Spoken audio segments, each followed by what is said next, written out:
In Victorian England, something extraordinary happened.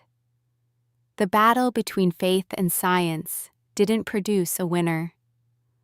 It produced a stalemate that's never been broken. By the middle of the 19th century, two worldviews had collided head-on. The old spiritual certainties, God, the soul, the divine order, faced off against a new materialism. Science was winning ground. Darwin had published. The railways had redrawn the map. The factories had emptied the churches. And yet, England didn't tip. It didn't become Christian or heathen. It became both, frozen in contradiction.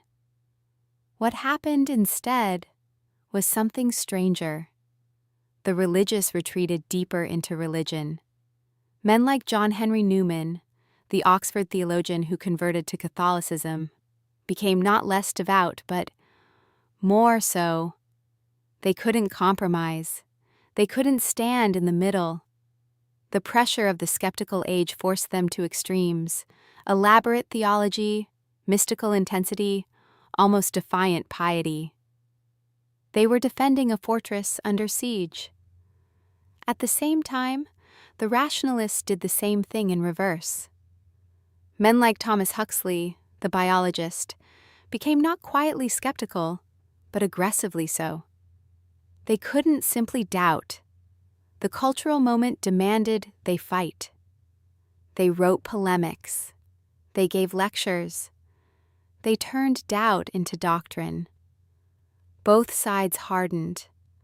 Both sides performed their conviction louder than they might have in a different era. And here's what made it a true deadlock. Neither side could claim to speak for England anymore. The believer couldn't say, "I am the Englishman." The unbeliever couldn't either. The country had fractured into tribes, each certain the other was marginal, and both were wrong. Both were real. Both were growing. Both were locked in place. The damage done wasn't to one side or the other.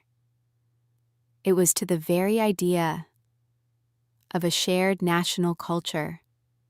Religion didn't die in Victorian England, but it lost something it had never lost before: the right to speak for everyone. It became a choice, and once faith becomes optional, something fundamental has shifted.